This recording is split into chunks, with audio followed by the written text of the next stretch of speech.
ሰላም ቤተሰብ እንዴት ናችሁ? ይሄ ቪዲዮ ቦዲ ቢልደር ለመሆን የምትፈልጉ ልጆች ወይም ደግሞ ቦዲ ቢልደር መሆን የሚፈልግ ጓደኛ ካላችሁ ሼር አድርጉለት፣ ላይክ እና ኮፒ ሊንክ በማድረግ ተባበሩን።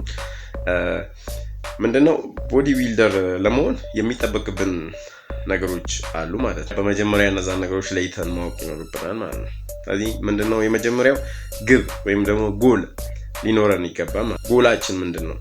ጎላችን ለመዝናናት ብቻ ነው ቦዲ ቢልደር መሆን የምንፈልገው ወይም ደግሞ ለውድድር ነው ወይስ የምንፈልገው መስል ጌን ለማድረግ ነው የምንፈልገው ወይም ደግሞ ፋት ሉዝ ለማድረግ ነው የምንፈልገው ወይንስ ስቴጅ ፊዚክ እንዲኖረን ነው የምንፈልገው?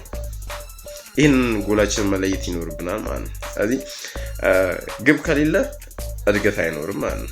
ስለዚህ የመጀመሪያው ግባችንን መለየት ይኖርብናል። ቦዲ ቢልደር መሆን ብቻ ነው ፍላጎታችን ወይንስ ደግሞ ተወዳዳሪ መሆን ያው ስቴጅ ላይ መቅረብ ነው ወይስ ፍላጎታችን የሚለውን ነገር መለየት ይኖርብናል ማለት ነው።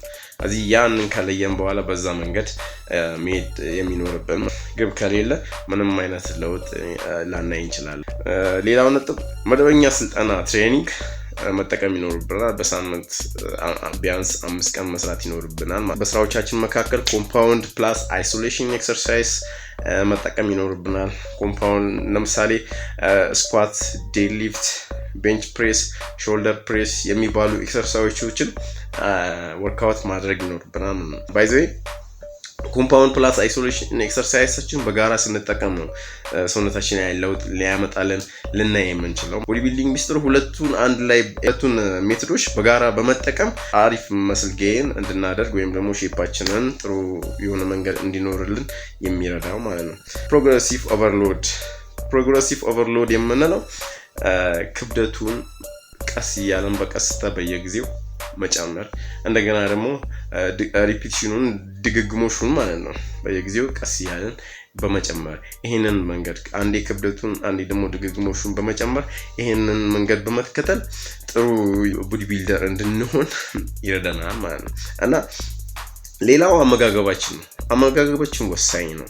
ጀስት አይ አም ኤ ቦዲ ቢልደር ካልን ያንን መንገድ የምንከተል ከሆነ አመጋገባችንም በዛው መንገድ ራሱን ችሎ የጠበቀ መሆን አለበት ማለት ነው። ስለዚህ እንደማንኛውም ሰው ያገኘነውን ምግብ እየበላን እንደማንኛውም ሰው እየወጣን እየገባን በዛ መንገድ ያንን ሀሳባችንን፣ እቅዳችንን፣ ጎላችንን ልናሳካ አንችልም ማለት ነው።